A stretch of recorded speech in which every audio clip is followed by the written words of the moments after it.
are contented. Said, naluwas ako sa grasya, why bayad? I'm saved by the grace of God through faith then. No more. I will not involve in the ministry of God. No, tama na ko, dragos palay. And that is contented Christian. But I tell you, it's not what the Lord desires to Christians. Ikatulong Kristohanon, kanang committed Christian.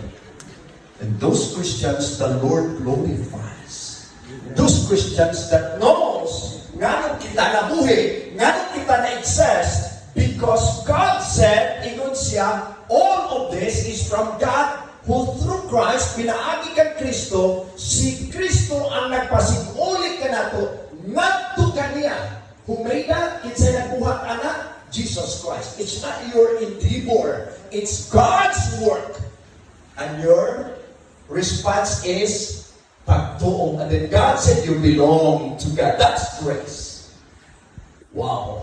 Then, tanawa, humatihata, gipasikuli kita sa Ginoo. We are not lucky, but we are blessed. Dili kita kagam, wow!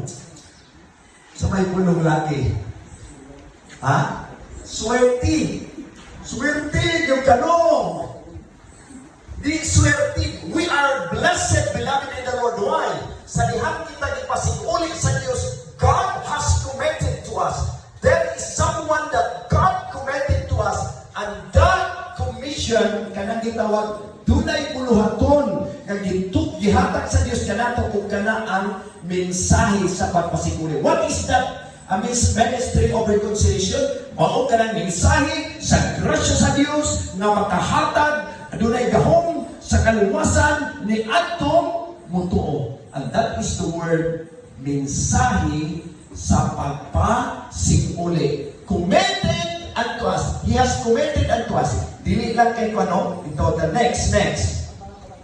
You know, sunod sa gibuhatan sa diyang salit sa Dios kanato ang buluhaton. Ingon ang Dios, nag-remind siya kanato. God reminded. Kung sa'yo i-remind sa Dios, kaya siya, ang tanan na nangamatay, kasi He died for all. Ang si Kristo namatay sa tanan. Aron kung sa kuno, aron kadtong nabuhi.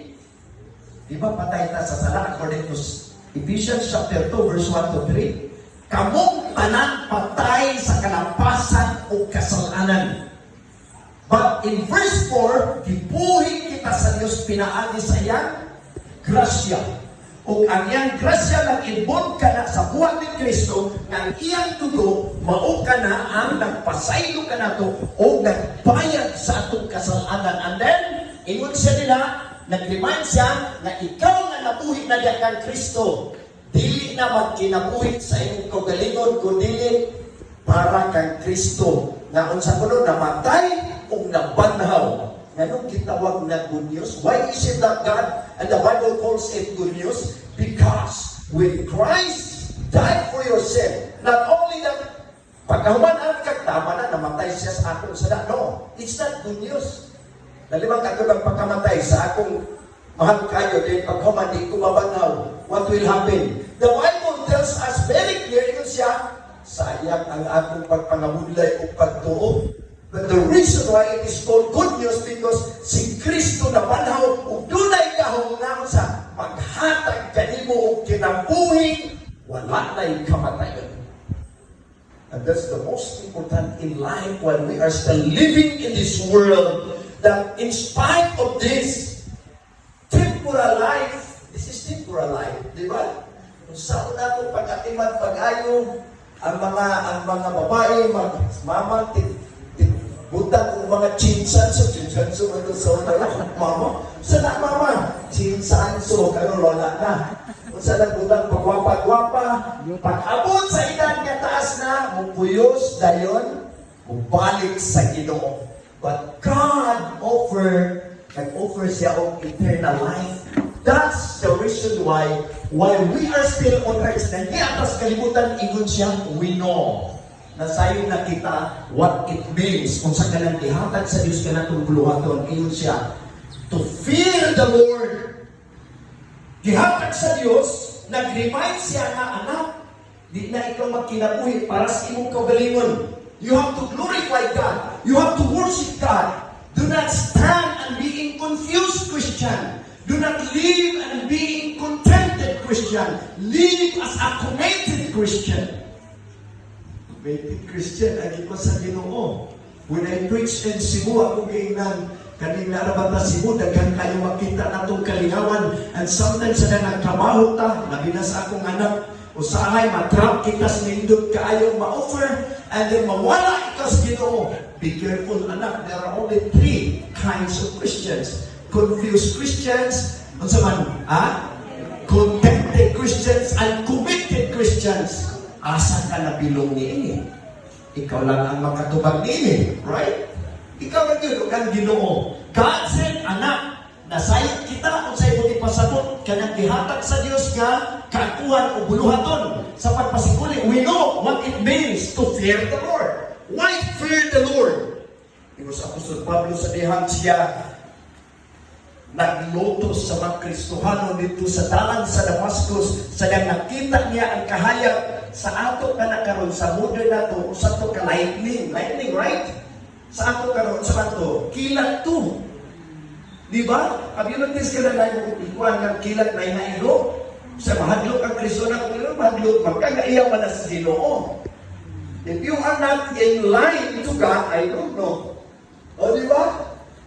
But God promised us, ingon siya, nasayot kita, kung sa'yo pasabot alang mahadlokon sa Ginoo. But in Proverbs, it said, the fear of the Lord is the beginning of wisdom. And knowledge.